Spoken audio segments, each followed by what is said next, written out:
Retrouvez Instant Mag, votre magazine quotidien présenté par Magali Barthès. C'est une chanteuse et actrice bien connue en France et bien au-delà. C'est aussi la maman de l'auteure-compositrice-interprète Cherelle. Mais si elle est là aujourd'hui avec nous, c'est pour parler d'un combat qui lui tient particulièrement à cœur. C'est celui du devoir de mémoire. Et à l'issue de cette interview, Jane Manson vous propose d'écouter un extrait d'Alléluia, composé par Leonard Cohen, qu'elle a interprété avec Cherelle et qui figure sur son dernier album intitulé Encore une fois. Bonjour à vous, Jane Manson. Bonjour Magali, comment ça va aujourd'hui à Marseille? Ça va et vous? Ça va très bien, je suis dans la région à Orange. Quelle belle région! Oui. Alors, ce combat mémoriel vous est d'autant plus cher que vous êtes issu d'une famille juive d'Europe de l'Est. Oui, pour moi, c'est une histoire, je dirais, courte, mais toute ma famille vient de Pologne, de Cracovie et de Breslau. Il s'appelle Sasek.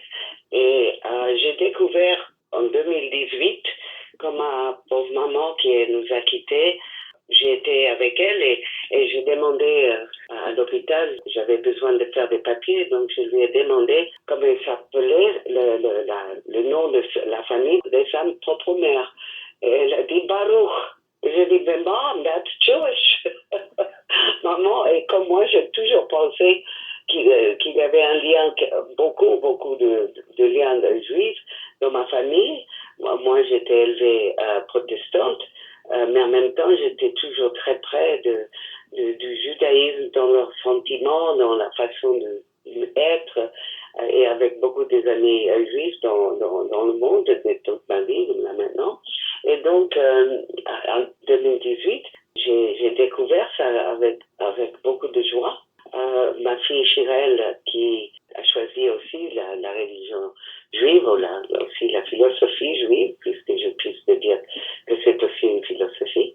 Et donc, j'étais très heureuse que, enfin, quelque part, un puzzle dans ma famille a été mise en place et que je connaissais mieux qui j'étais. Voilà, et donc c'est pour ça que je vous dis que je suis très près de la mémoire de tout ce qui s'est passé depuis si longtemps aussi, les pogroms, puisque mes grands-parents sont partis de Pologne dans les 1900 à cause des pogroms là-bas, et ils sont arrivés à New York. Et j'en ai 50, 60 cousines là-bas maintenant. Et oui, et l'on comprend aussi votre attachement à Israël. Et mon attachement à Israël est bien sûr non seulement biblique, mais j'ai eu la chance de pouvoir chanter à Jérusalem dans l'Eurovision en 1969. J'étais très heureuse à cette période. C'était un moment formidable pour moi. Et en même temps, il y avait la paix avec Sadat. Donc, même jour qu'on a chanté, c'était quand même incroyable. Et puis, ce temps-là, Israël a toujours été un pays que j'aime, que je suis fière de mettre les pieds sur la terre. Voilà ma vie. Oui, et vous avez donc participé à ce voyage mémoriel à l'initiative de l'association Zaror pour la mémoire, dont vous êtes la marraine. Comment ce projet a-t-il été organisé? Eh bien, il était organisé déjà par le président de Zahor pour la mémoire à Rivesaltes, près de Perpignan, par Philippe Benguigui et différentes personnes qui sont dans son association. Et donc, depuis longtemps, il est là pour... c'est pas la première fois qu'ils vont au Auschwitz et font le mémoire. Et cette fois-ci, il m'a demandé à moi parce que j'étais dans la région et il voulait me rencontrer. Et donc, de ce moment-là, depuis 2-3 ans, là maintenant, nous sommes amis, je respecte tout ce qu'il fait, j'apprends tout ce qui s'est passé à Rivesaltes pendant la guerre de 42, et combien des enfants sont partis de cet endroit à Valdiv, c'était quand même horrible d'entendre ces histoires. Donc je me suis beaucoup plus intéressée à Rivesaltes que je pense qu'on ne connaît pas très bien dans l'histoire. Oui, on va en parler de Rivesaltes. Et alors, au sujet du voyage mémoriel à Auschwitz, parmi les personnes conviées à ce voyage, des jeunes sur lesquels on porte beaucoup d'espoir, un groupe des cadets de la défense et des lycéens en section journalisme. C'est important, d'autant que ces jeunes se destinent à des missions centrales pour la société. Absolument. Je pense qu'aujourd'hui, dans l'éducation, on n'apprend pas assez bien tout ce qui s'est passé pendant le Shoah, mais aussi bien avant le Shoah. Et toute la haine qui se dégage dans le monde par différentes cultures et différentes religions. Je pense que c'est un devoir pour les enfants de notre future génération pour ne pas essayer de faire les mêmes problèmes qu'il y a aujourd'hui.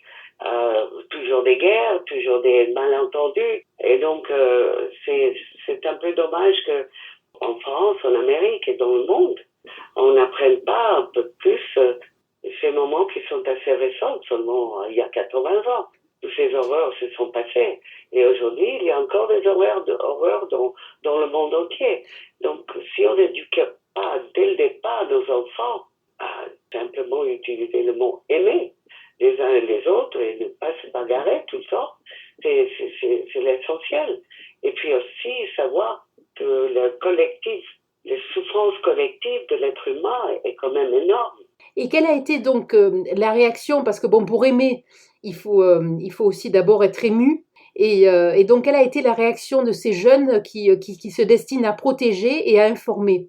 Eh bien, quand on voit les photos et quand j'ai filmé, on voit que nos visages, comme la mienne, étaient vraiment en tristesse, fermés, incompréhensibles de cette camp de mort. Tu peux pas partir sans avoir une certaine impression, même si tu vois pas les gens. Tu les imagines, tu vois les photos, tu passes par des choses, tu vois toutes les chaussures, les vêtements pilés derrière dans le musée d'Auschwitz. Donc, je pense que c'est un choc. Et en même temps, ce choc, ils l'ont pas vécu, mais ils l'ont senti peut-être un peu. Et puis, comme je dis toujours à tous ces jeunes, je dis, vous savez, il y aura toujours la souffrance, mais si vous continuez à danser, si vous continuez à chanter, c'est quelque chose de merveilleux à l'intérieur de vous-même pour dire grâce à la vie aujourd'hui. Donc, voilà ce que j'ai essayé de aussi apporter à ces jeunes qui ont été formidables, qui ont été très choqués, mais en même temps qui ont compris beaucoup de choses. Et je suis sûre qu'ils sont ici de retour en France, qu'ils vont le relayer à leurs amis et aux autres autour d'eux. Tout à fait. Et parmi les autres projets portés avec Zahor pour la mémoire, la création du projet du mémorial du camp de Rivesaltes. Et il y a toujours dans le projet, parce que ça fait longtemps qu'ils en parlent, il y a toujours des visites, mais c'est surtout qu'ils ont fini, M. Philippe Benguigui, le président, a fini un nouveau musée qui est à Perpignan même, et qui s'appelle Zahor pour la mémoire, le musée, et que vous pouvez aller visiter aussi. Et les jeunes peuvent aller, c'est pas très grand, ça prend un quart d'heure, 20 minutes, mais vous pouvez voir l'horreur qui s'est passée non seulement en Pologne, mais aussi en France. Et donc, c'est aussi un devoir, puisque le territoire est enfoncé. Il y a un musée aussi à Rivesaltes, et c'est ça qu'il faut visiter et soutenir. Et naturellement, là encore, la place des jeunes dans le travail et les devoirs de mémoire est centrale, d'autant qu'ils sont appelés à côtoyer ceux qui ont souffert à Rivesaltes. Oui, absolument. Rivesaltes, que je connais un peu mal, il y avait pas seulement les Juifs qui ont été envoyés, c'était les Harkis, les Espagnols, les Gitanes. Donc, il y avait beaucoup de gens qui ont été envoyés au camp de Rivesaltes. Mais on connaît mal son histoire, à part quelques films qui se passent à la télévision. Et c'est quelque chose dont je pense qu'il faut continuer à œuvrer pour faire connaître. Oui, c'est d'autant plus important.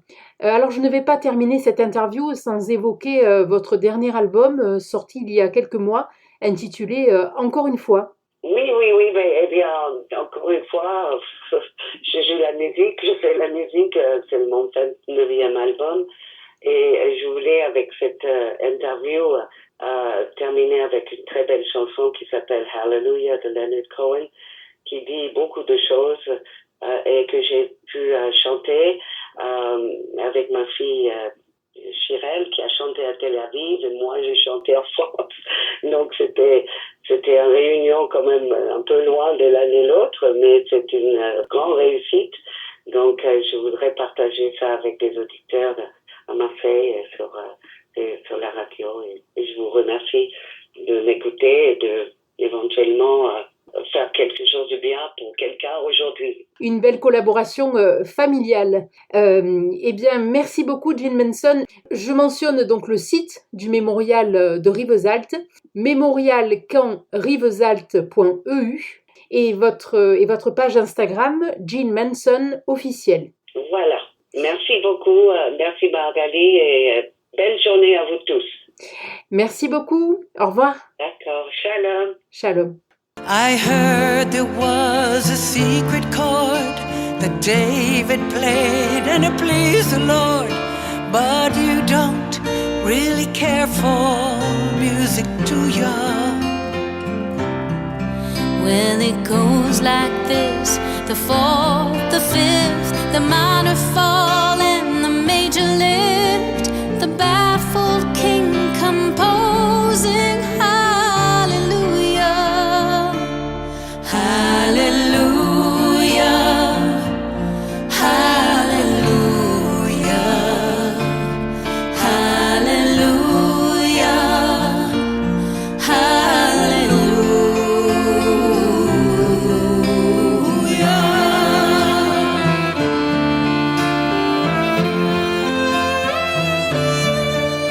Well, your faith was strong, but you needed proof. You saw her bathing on the roof. Her beauty and the moonlight overthrew you. Well, she tied you to her kitchen chair. She broke your throne and she cut your hair. And from your lips she drew the hallelujah, hallelujah, hallelujah, hallelujah,